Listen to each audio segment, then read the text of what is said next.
Welcome to The Foundry, where leaders are forged daily.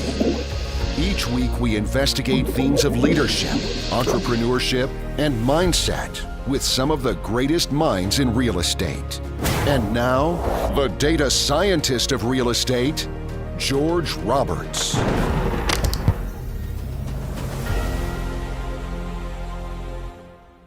Welcome back, entrepreneurs. Today, I have the pleasure of interviewing Shauna Wekherlien, a top 1% tax strategist in the U.S. by the 𝐂𝐚𝐡, who you may know better as the tax goddess. She has saved her clients over $1.5 billion, and Shauna has been featured in Forbes, Money, CBS, Entrepreneur, CNN, Fox, and today on The Foundry, where leaders are forged daily. But before we dive into today's exciting topic, which, of course, it's not about taxes, right? It's about saving you money. Yay! And I love it. I want to remind you founders out there that, you are the reason that I invited Shauna on the show. I knew I needed to find somebody who's awesome with saving money because it's one of the huge questions that entrepreneurs have.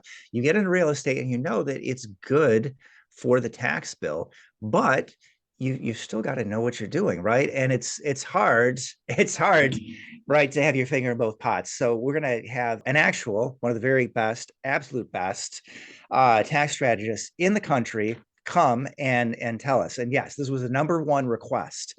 All right, so I want to say, okay, here, I'll just build you up just a little bit more, and then we're gonna get into it. So I would say, even with a nickname like the Tax Goddess, I think that's still a bit too modest because. So there's I think you told me that there are 16,000 people that have a master's in taxation, but last time we spoke, there was only 15 that have the certified tax strategist designation. So that's truly extraordinary. So, all right. So here, with that, welcome to the show, Shauna. Aw, thanks so much for having me. I'm loving being back. You are one of my favorite people to talk to, so I can't wait to dig in today.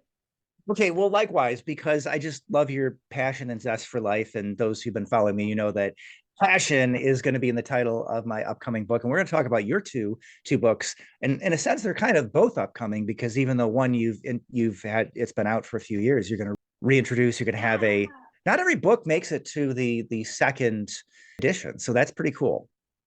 Well, thank you. That's so sweet of you. Yeah, I'm super excited. We have 2 books. The old one that is being relaunched, as you said, second edition, and that is all about how to start a small business. So very excited about the relaunch. That one should be coming up June, July this year. And the other book, technically the second book that we finished writing, it was published last year in July, The 6% Life. This 6% is a tax rate. Our average tax rate for our clients is 6.92%. So that book covers specifically big picture tax strategies that any entrepreneur can imply in their business to reduce their taxes. I love it. We're going to have to get back to that in a minute because I think authors are just great, very exciting, drive our culture forward. But I have to ask you, this is my favorite intro question, is when you're at a cocktail party and somebody asks you, what do you do? How do you answer that question? Well, I have the easiest answer, which is I'm a goddess, which of course makes them ask another question. I'm sorry, what? Yeah, so 60-second cocktail party answer. My job is to help you reduce your taxes to the bare legal minimum using legal strategies and not having a call from the IRS. Very good. Now, okay, so great. Now let's just dig into that 6% life because I think that is so awesome. Now, when I go to the IRS and I try and find my tax bracket, I don't see a 6% tax bracket. So tell us, how do we get there? How does that work? I love it. And you bring up a very good point. There's a difference between the brackets and your effective rate. So really, the 6% is the effective rate. So if you look at how much in tax you actually had to pay at the end of the year versus how much money was taxable to you at the end of that year, that percentage is the 6.92%. So you're right, there is no 6% bracket. Really, the way to get to lowering your taxes, hopefully all the way down to that 6.92%, is by layering strategy after strategy after strategy and applying all of those to your specific situation. You can't use what your brother used, you can't use what your neighbor used. You have to look at your specific situation to determine which strategies you should apply to lower your particular tax burden. Yeah, and I love that. That is so true because it's like law, right? It's your unique situation. But at the same time, it's great to talk to somebody like you because again, you're gonna have to go and reach out and make sure you gotta find your own goddess out there, listeners.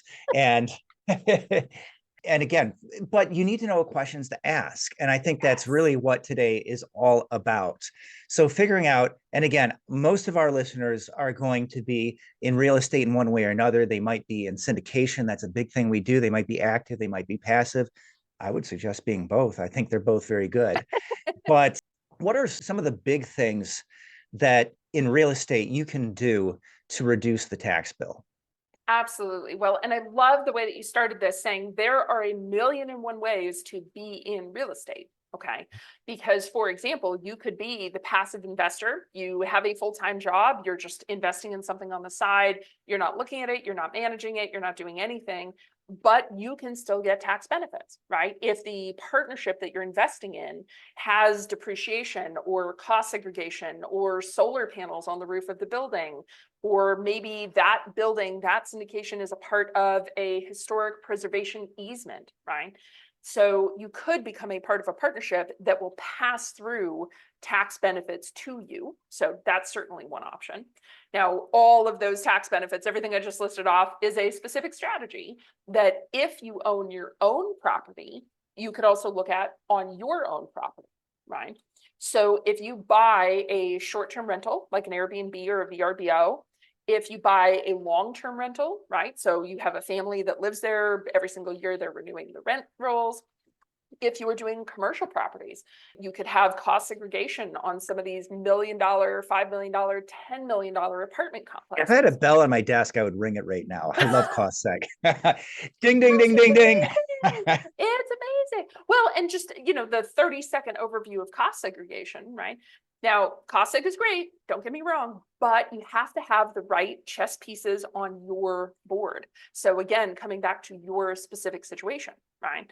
If you are a full-time W-2 and you buy a rental property and you do a cost seg on that rental property, it's going to cost you money, but it may or may not actually benefit you or offset your W-2 unless you can be considered a real estate professional or active, depending on the level of the income that you are. Okay. So earlier when you mentioned you have to find your goddess, one of the biggest things that you guys listening out here, you must, if you're in the real estate realm, interview CPAs. Okay. Interview your team, because there's two main pieces that if they don't know and you don't know, you will be the one getting in trouble. Okay. So the first one is the reason why you're interviewing, you need to know if this person really, really knows real estate. Okay. Because a lot of CPAs, a lot of tax preparers will say, oh yeah, no problem, I know real estate. I want you to ask them the question. This is my tester question. Okay. Great, you know real estate, that's fantastic. Please explain what cost segregation is for me. Yeah. If they give you the blank look, you need to leave. You need to run away. Okay. That's great. Here, can we go a little deeper on that? I've got a few questions you can add. Like, what's an accredited investor? That's another thing. So I've had to explain cost seg, accredited investor status. And I think, the issue was that CPA didn't realize that a retirement account could count. Yeah. And, oh my goodness, there are all these things. Yeah, you really, and that's unfortunately how it is. Sometimes I feel like I'm educating the CPA, and why am I in this relationship? Well, and you know what? I will give it. Let me back up, because you nailed it when we first started talking. As a strategist in the top 1%, it is my job. What we're talking about is my job. I should know this. This is absolutely a part of the wheelhouse, right? However, most CPAs, their job is to keep you from going to jail, right? Their job is to take your information, get it on the tax return, make sure you approve it, and send it in, okay? So I never hold it against a CPA unless they don't want to learn. To me, Right. That's the key here, because you will get a CPA that says, oh, cost seg, that's amazing. Yeah, can you explain it? I'm going to go research that, and I'm going to come back and we can sort this out. Let's work out this relation. That's who you want. I literally just got this, but that's who you want on your team. They may not know yet, right? Better if you can find somebody that already knows, but listen, if they're willing to spend their own time, not charge you, because that's not fair, right? Not you as the client, but if they're willing to spend their own time to learn, that's somebody you want on the team. You will get other CPAs that say, no, you can't do that. That's not reasonable. Run away. Leave the office. Yeah, because they just don't know. And the tax code is, I mean, I don't know. I feel like I know, but you tell me, because I'm probably going to underestimate. How many pages is it now? 62, the way it's phrased is 62,000 pages of Bible paper. Super, super, super thin paper. It is massive, right? And every single category of taxation is there. If you're in manufacturing versus nonprofit versus real estate versus just straight up investments like interest and dividends and stocks and bonds, right? Every single thing that you do has its own chunk and section of the IRC, Internal Revenue Code. So this is why it's so important for me that you ask these kind of like tester questions. If you as a person are heavily invested in real estate and you're heavily involved in real estate, if your CPA doesn't know that, they've been very nice and they've supported you well, time to find somebody who does, because you will lose out on strategies that to a real estate professional CPA that really knows the deal can just list these things off, just like I did. Historic preservation easement, 1031s, right? Cost seg. These things are low-hanging fruit to somebody who specializes in that industry. So. Right, awesome. Now, I think I've heard you mention real estate professional status a couple times now, and it seemed like something that should be kind of obvious, but there's a very, very specific definition. Don't violate this. Don't get yourself in trouble. But once you get it, it's really good. So help us understand, like, what is it, and then how do we use it to our benefit? Love it. So, all right. So what is it? There are technically 3 classifications with the IRS as to how you can be involved in real estate. One of them is passive, right? That your W-2, you just gave some money to an investment. You don't look at it, you don't manage it, you don't deal with it. You're just sitting back and collecting a check. That's passive. The next level up is active. So you have a rental property and the toilet breaks, and the tenants call you, you have to call the plumber. You are doing some sort of activity. It's not a lot of activity, but you're doing something, right? You have to call the plumber, you have to manage the property, collect the rents, those kind of things. Okay, that's active.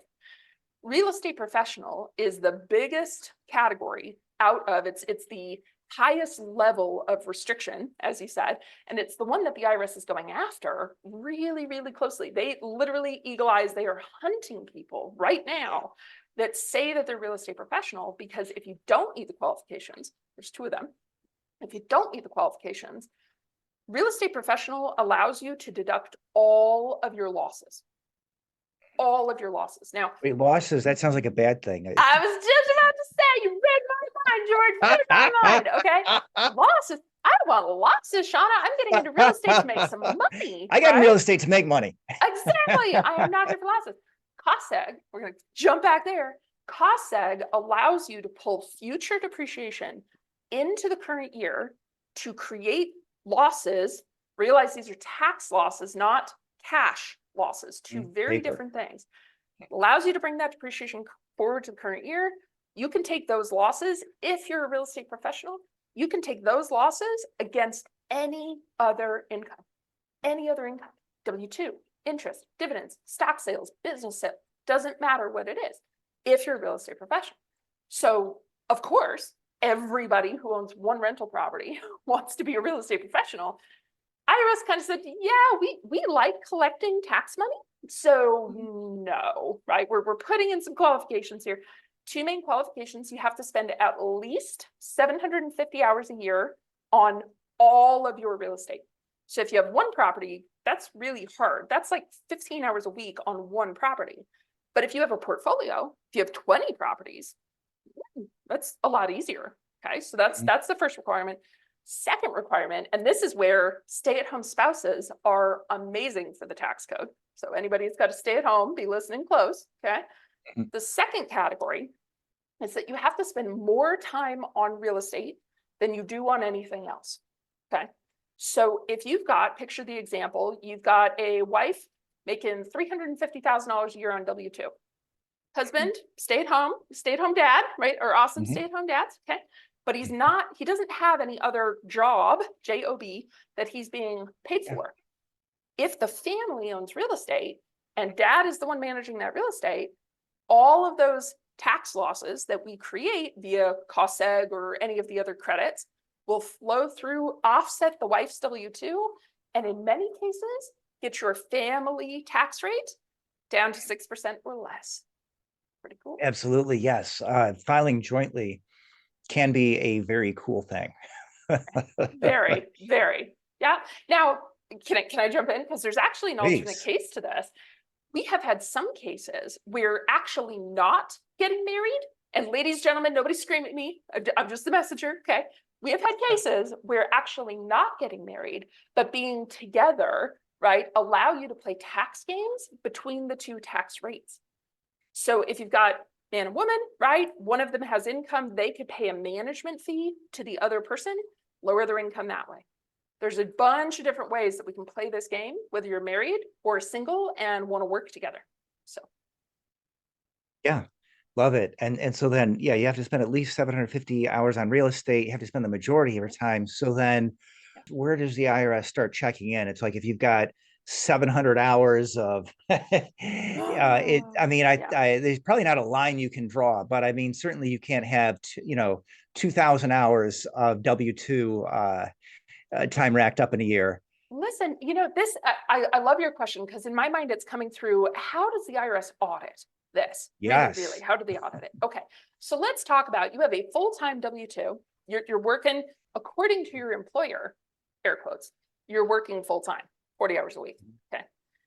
With COVID, a lot of people are working from home. They are able to finish their job faster than 40 hours a week. They may not actually really be working 40, they might be being paid for 40 hours, but they're not actually doing the work for 40 hours, okay? The IRS will come to question you. I'm going to tell you right now, you will get a call from the IRS if you are single, full-time job, and you're trying to claim real estate professional. So what do you need? Records. It's all about the documentation. I would suggest spreadsheet. From 7 a.m. to 9:30, I was in a staff meeting. That's W-2. From 9:30 until 11:30, I was on the phone with the CPA and reviewing the property records for blah, blah, blah property, right? That's real estate. So whether you are a W-2, not a W-2, real estate professional only, record keeping is going to be your key provider and protector here. What are we tracking? How many hours did you spend? Can you meet the more than 50% requirement? Now, one of the sneaky things that we've seen the IRS doing, okay, so let's say you are a W-2 full-time, okay, and you're claiming yourself as a real estate professional. They will go to your neighbors. How much does he sleep, right? How many times do you see him leave the house? How many times does he come back with Home Depot shopping bags? They will ask these kind of what to the neighbors seem like very vague questions, right? But if you're a real estate professional managing properties, the likelihood that you've not been to Home Depot at least once is really low, right? So these are the kinds of things that the IRS will use, the tactics they will use to make sure that what you're saying and what you're doing is correct. They'll talk to your tenants. Who is the person that comes to collect rent roll? How does that work, right? Is it an assistant or is it the person? So yeah, it's almost kind of like a game of like spy versus spy, maybe the way to think about it. So yeah. Okay, well, let me ask you if I'm doing this right, because for me, and it's hard because I don't always keep the calendar up to date, but I got this calendar and it's going to say, hey, I spent an hour with Shauna, the tax goddess for the Foundry. Yeah. And if I'm smart, though, I'll also put in the hours that I'm writing my book and all these other things that I'm doing for outreach, but it is really hard. I mean, that's a great tool, but it is really hard to keep up to date. Yeah. And you know what? I love this question. I do. Because when we talk tax strategy with people, you and I are already way deep into the weeds. Okay? One of the very first questions we ask, there's two of them. Okay. One, how aggressive do you want to be? Okay. 0 to 10, 0 meaning the IRS never calls me, never ever. 10 meaning we're all going to jail. Okay. Where do you as a person, right? Where do you want to sit on the scale? Most entrepreneurs will come back at like a 7 or an 8, right? 10 is we're going to jail. 9 is Al Capone doing shady stuff, hoping you don't get caught. Okay. An 8 is legal, but I'm okay getting a telephone call. Like I'm okay putting up with an audit is really what it is. I have backup, but I'm okay with an audit. Okay. So the first question is aggression level. If you're a level 0, you may not want to put in the second question, which is how much work are you willing to put into this to make this a strategy to reduce your taxes? Okay. And this question, the amount of work that you're willing to put in, applies to every tax strategy in the entire tax code. Okay. If you want to pay your kids, you can do that, but you have to do work. So are you willing, is the amount of return on investment good enough for you to physically put in the time, the effort, calendar, put in the notes, and stay on top of it? Not just, oh, I'm going to catch it up 6 months later. Those records have to be contemporaneous at the same time that they occur. Okay, you could go back like a week, generally contemporaneous. So if you're not willing to put in the work, real estate professional might not be the path you want to go. Right. Well, now after leaving my W-2, it was pretty easy for me because it's kind of clear I'd have to spend 750 hours and I didn't have anything else competing. But now I've been doing some freelancing. It's pretty amazing. This new thing, it's called the internet. And you can, I'm able to be a data scientist again, but if I don't want to do the work, I don't have to do it, get a nice amount of money. But again, those records are going to become more important in 2024 for me than they were in 2023, 2022, because the world is changing for me. Well, and I want to come back to the 750 hours thing with records, because we see people do this all the time. And for you in 2022, 2023, right? I didn't have another job. Well, that's 1/2 of the requirement, right? More than 50% of the time. The other half of the requirement is the 750 hours. We see case after case when we review the court cases, right? The actual case law that happens to look for new strategies and how we should be doing things. That's something we do as a strategy firm. Okay. When we look at these court cases, one of the things that we see over and over and over again, somebody booked exactly 750 hours. When the auditor went through the transaction history of those 750 hours, they crossed off, well, that hour doesn't count and those 6 hours don't count. And now you're below 750 hours, which means you don't get the category, you don't get real estate professional, none of those are it just blew up your entire strategy. So when we talk to clients about the 750 hours, we tell everyone, please, please, please try to hit 1,000. Yeah. Because then even if they come in and that, and this are not deductible, we're still at 1,000. Now we're at 980. Whatever, right? You were still way over the 750. So yeah, okay, that's good. Now I'm counting my hours and making sure, because like I said, this year it's more important, but it depends on how much time I actually do doing freelancing. But pretty cool that it's possible these days to freelance at a high level, like it wasn't in the past. I mean, sure, you could always go out and be a consultant, but that's a job in and of itself. Well, anyway, I don't want to get into founding businesses and all that because you have a book on that, and we should definitely go into that in depth. But let's get back to real estate professional. So just let's just underscore it. So then this is important mainly then because, like you said, it goes against any type of income, and it seems like the hardest type of income to zero out is that active W-2 income. So if you've got a part-time job or if you've got the spouse and you want to go and zero out the spouse's income, this thing, real estate professional status, is huge. Well, and let's be clear, it's not only zeroing out your spouse's income, it's also zeroing out all of your income if you're married, filing joint. So you may have that $300,000 W-2 and the real estate losses from the spouse are negative 300,000. You will net to zero if you get that real estate professional status. Yeah. And, for a lot of our W-2 people, there's a whole separate category that we haven't brought up here yet, which is the short-term rental category. Okay. Now, there have been ups and downs and what's happening during COVID and Airbnb and VRBO, and are we collapsing, not collapsing? There's been all this stuff specifically related to short-term rentals. But if we look at short-term rentals purely and simply from the perspective of the tax code, okay, you can be a W-2 and you don't have to be a real estate professional if you are using the short-term rental codes properly. Now, what do I mean by properly? Okay. So you've got to have it's got to be short-term rental. Okay. So in a perfect world, the average rental is less than 7 days. Okay. So this is pretty typical for your Airbnbs. Now, it is the average rental, not a one-by-one case. So if you happen to have somebody come rent for 2 weeks, but then you have a bunch of 1 or 2 nighters, you're looking at your average. Okay. So if your average is less than 7 days, okay, and you provide significant services, this could be picking them up from the airport. You yourself are doing the laundry. You are playing tour guide on a special tour to this cool thing in your city. Okay, significant personal services. If you have those 2 things as combination, you get all the same benefits as a real estate professional does for that particular property, which is really cool because, and I'll use my example from where I am local. I'm in Arizona. Scottsdale, Arizona is a huge place. We just had the big golf tournament. Everybody saw the videos. Don't laugh at the videos that came out of the golf tournament here in Arizona.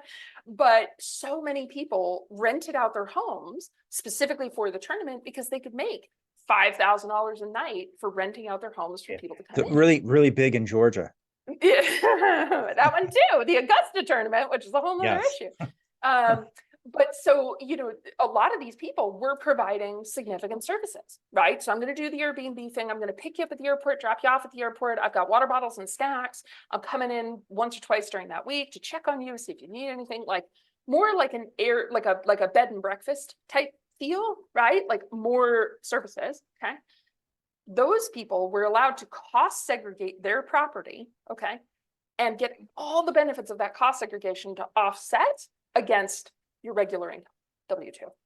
So there are really 2 ways to attack it, right? Real estate professional status, or if you are focused on short-term rentals, that is another way. Yeah, I love it. So yeah, some of those people who can't get the full status there, amazing to be able to grab even a piece of that pie. That is very, very, very cool. All right. All right, awesome. Well, you know, I want to just wrap for the first segment because this has been really amazing. We got an opportunity to talk about your second book, The 6% Life, 7 Strategies that Successful Entrepreneurs Use to Re-engineer Their Life to Consistently Pay Less than 6%. And we talked a lot about real estate professional status, but I hope you can stay tuned, come back for the second half, because we're going to have an opportunity to talk about starting your own business, do it right from the start, lower your taxes, protect your income, and enjoy your life. And we got a whole lot of other things, because I want to talk about some things that might be out there on the scale, maybe not like an 8 or a 9 or a 10, but they might be, because there are some things that the etc. So by all means, do come back for the second half. And with that, I just want to make sure that we have the opportunity to ask you, how do we get in touch with the tax goddess? Oh, you're so sweet. Thank you. We are pretty easy to find, www.taxgoddess.com.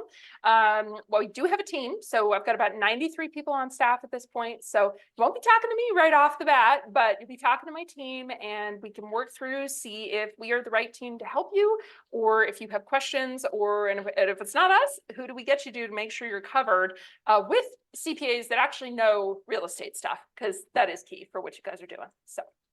All right, awesome. I just want to say thank you so much, Shauna. This has been absolutely amazing. And I don't know about you in the audience, but I'm really excited about delving into the second half, because I know that we're going to have a lot of amazing strategies. So thank you so much. Oh, thanks for having me.